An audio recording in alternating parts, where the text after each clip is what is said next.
What's up, people?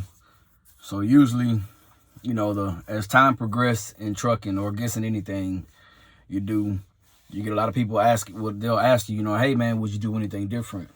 So for y'all that know or don't know, I was hot shotting in 2017 up to 2020.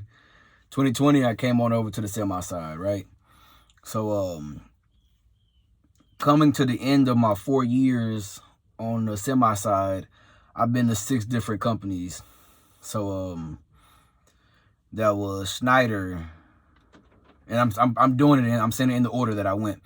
So it was Schneider, Trans Am, R&DY, VL, AFC, and the company that I'm at now.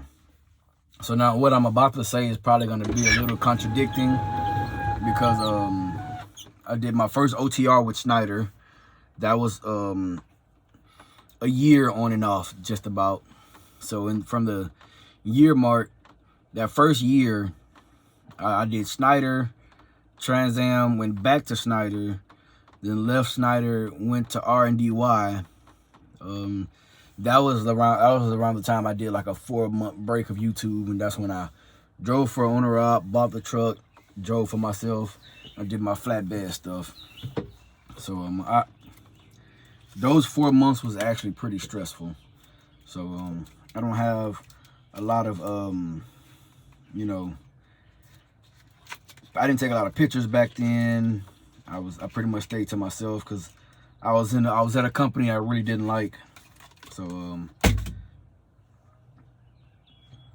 that's my card for when I was a flatbed driver right there. R&DY Transport, flatbed truck. And this was at what is that? Steel Dynamics. I think that was in Indiana. Anybody that's gone through there, they give you one of these badges and stuff when you come up there to come inside, watch the safety video, whatever, and then you're good to go. And it's good for a year, if I'm not mistaken. Yeah. So December 2nd of 21 is when I got this card, and it pretty much expired 2 years ago. So R&DY, after R&DY, got rid of the truck, went to VL, did my Thug Thizzle at VL for 11 months. After VL, I went to AFC as a owner op, own truck, own trailer. And then after AFC, I came over to where I'm at now. So if I had to do it all over again, I would say, and like I said, this is probably going to be the contradicting part, because when I was with Schneider, I loved Schneider. I love the amenities of Schneider. I didn't like the people I had to deal with, as far as like the DBLs and the people that's calling you if you mess up, and the planners. I really didn't like all that. But I liked the amenities you had when you was at Schneider. Schneider had a lot of OCs. You get your free showers, do your laundry for free. You got to have your own detergent.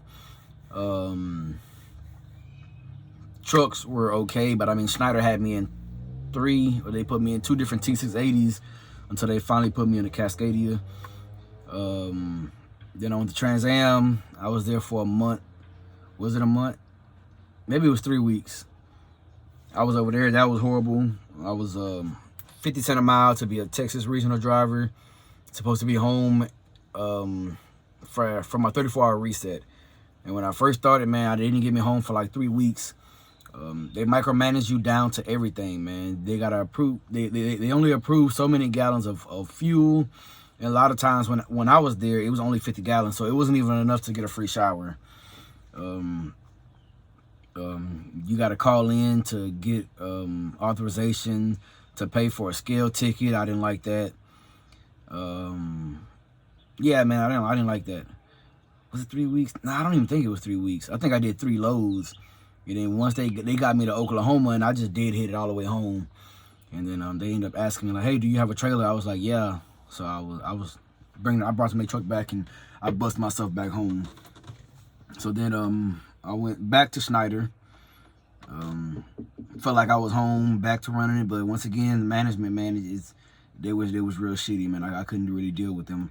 So I ended up leaving for good. That's when I got on with R&DY. Did my Thug Thizzle over there for 4 months, stacked my money up. and bought Big Daddy. So when I bought Big Daddy, I kept running, got rid of that truck. I've been watching a trucker named Jay talking about VL. Now, mind you, I had watched other drivers over there, but maybe it was just me, but it never really just stood out over there. So I went over there. I already had my truck. You gotta remember, I already had my truck. So the plan was to run as a 1099 for 3 to 6 months, or like 6 months. Think of what I told myself. And in the process of running, I was gonna put the money that I made into Big Daddy.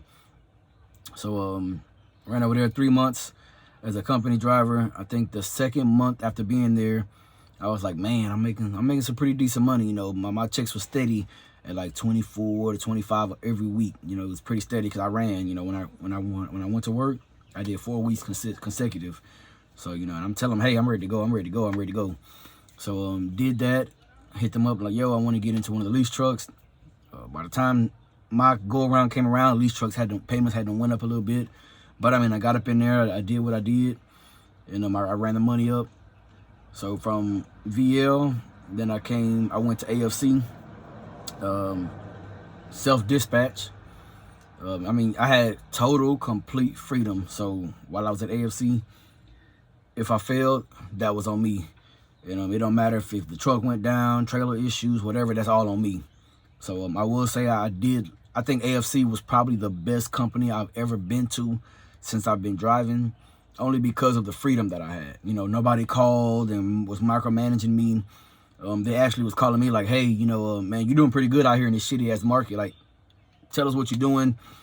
When I did my container stuff, they was asking me if I could try to figure out how to get a contract for it, and I didn't do all that. But like I said, man, I love AFC. That's probably the best company that I've ever gone to since I've been driving. And then the company that I'm at now, hauling tankers. I will say I'm not a big fan of how things is run at this company. It's very unorganized. But what I would say, if I had to do it all over again, everything up until AFC at this company, I would have changed it around. So what I mean by that is, I would have never went to AFC. When I got in my truck, if I would have known what I know now, I would have came straight to this company that I'm at now. And the only reason I say that is because I'm running local, home every day, and I make good money. That's pretty much it. You know, I want to say you're not going to find the perfect company, but some people do. In my opinion, the perfect company is the company that you make. It's your own company. That's my opinion. Because me, I'm going to run my company the way I want to run it. But, I mean, obviously, if I don't have no contract freight and I got to run off the load boards, then, I mean, you know, it's up and down. So when things are good, you should be doing good. When things are bad, you're going to feel it. So, company I'm at now, like I said, they do have company drivers. And so they tend to put their company drivers before the contractors or the owner ops. So that means if things slow down, I can be out of work for who knows how long. I think the longest I've been off consecutive, I think, was like 8 or 9 days. Most people, hey, I don't know how everybody's finances are set up, but I knocked this company over the head last year, man. When I first got in Big Daddy, I was running it up. I think I worked like 12 days straight once, made a couple 5-figure checks, man, and I started saving my money. So, if I had to do it all over again, that's pretty much what I would do. Now, I do feel like I sat Big Daddy down for too long after I bought him, but I wanted to make sure that when I got on the road, I had money. That was it. That's my only excuse for sitting that truck down for so long. I knew the truck was going to have issues. I replaced a lot of shit on that truck, but at the end of the day, it's a machine. You know, when you let stuff sit, when I bought the truck, it had already been sitting like 6 months. I drove it home on like 3 flat tires. The windshield wipers wasn't working. I think the windows didn't work, or one of them didn't work. The lights on the dash didn't work. So I put a lot of money into that truck, you know. And when I started fixing that truck, I started fixing small stuff here and there. So I replaced the windshield wiper motor and the switch inside the cab. Then I had windshield wipers. Replaced all the light bulbs. Replaced, I think it was a driver's side window motor. I replaced like dang near every switch inside the cab. So I was able to fix the majority of the issue, the smaller stuff that truck had. And then when I was getting ready to put the truck on the road, when I put the tires on the truck, I put 10 used tires on the truck. Went on Facebook Marketplace, dude claimed to have wrecked his truck, but then he claimed he was going through a divorce. So I don't know what it was or whatever, but I put them tires on the truck. I ran them for a year, almost a year. And for $1,000, and I think I paid like $400 to get them put on. I got all new valve stems and caps. And then the only thing brand new I had put on the truck at the time his tires were the steers. And I went the cheap route. I went with some Ironmans. Mind you, I wasn't going far. I tried to stay light, and then towards the end of my demise with AFC, I mean, my loads was just heavy, man. It was just heavy, cheap garbage, and I refused to run that crap. So then I'm over here where I'm at now. Like I said, it has its perks, man, but the one thing I will say, I'm home every day. Like right now, I'm chilling at the house, even though I do work tonight. So I know y'all probably see I still got, this right here. I got to shave all this off. So pretty much from like here on down, we'll be gone tonight, or technically in the next couple hours. So once again, man, if I had to do it all over again, that's pretty much what I would change. Now, going back to 2017, I think what I would have done, I should have, and I had been telling myself even back then that I should have recorded, my hotshot journey, because I think once I got out of it, that's when like Toe Piglet and that one guy named Dave, everybody started talking about hotshot, how all these drivers were making in hotshot making more money than semi truck drivers. And no matter how many times they put it on the glass, when it came down to it, honestly, it wasn't what it seemed. So, because I know when I was doing hotshot, I was originally planning to do it on my own, because I was a company driver, 3.5 years as a hotshot driver through 2 different companies. So I was hauling glass first year and a half back and forth to San Antonio, Austin, and Dallas, because we had other branches. So I was hauling our stuff, so I technically wasn't like under the DOT regulations. Kind of was, kind of wasn't. Meaning that we hauled our own stuff, so we was not for hire. Second company, same thing. But that one I mostly ran Houston and surrounding Houston, like Pasadena, LaPorte, stuff like that, where we had jobs at. The installers had the jobs. I would bring all the materials out to them. And then they had one job up in Oklahoma, and they wanted me to spend the night out there. And he was like, I told him, I said, nah, man, I'm not trying to spend the night in Oklahoma. He was like, oh, man, through DOT, you're not allowed to drive straight there and back. I said, yeah. I said, we're not allowed, but I'm going to. So then we left like at 8 o'clock that morning. Maybe it was 7. It was early as hell in the morning. Drove out to Oklahoma, unloaded the truck, and I drove straight back. Got home around 1 o'clock in the morning. Showed up to work like 15 minutes late. I took the truck home. Showed up to work like 15 minutes late. And I mean, hey, kept it going. Now, at that time, I had already told them, hey, I either need some more money or I'm going over the road as a truck driver. He put it off for like a month. He didn't want to really give me any more money. So I might end up going over the road as a truck driver. So that was pretty much my background story. Like I said, I do remember when I was getting ready to come over to the semi side, I did reach out to Landstar, and they was like, hey, you need a year of OTR experience. Because back then, Landstar was the it company, man. Everybody wanted to go to Landstar. That was like, usually when you became an owner-op, if you didn't go do containers, you probably went to Landstar. Back then, they required you to have your hazmat. And I didn't have all that back then, but I got it right before I went over to before I went over to VL.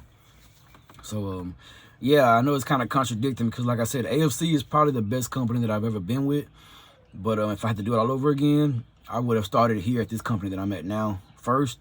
And I probably would have been here going on 2 years now. Because, like I said, I started with AFC the end of December. And I pretty much finished with them September.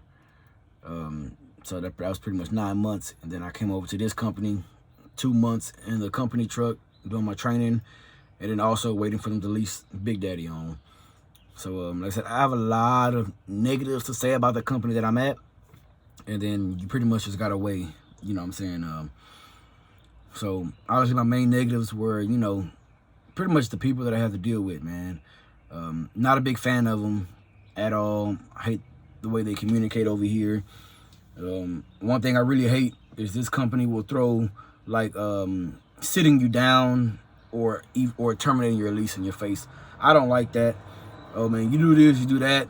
we're going to sit you down for 7 days. You do this, you do that, we'll sit you down for 7 days. You know, you do this, oh, that's a reason to terminate your lease. That's a reason to terminate your lease. I'm at that point, man. Well, I've been at that point to where I've already told them, like, hey, do what you got to do, man. I'm not finna sit here and beg you guys for nothing.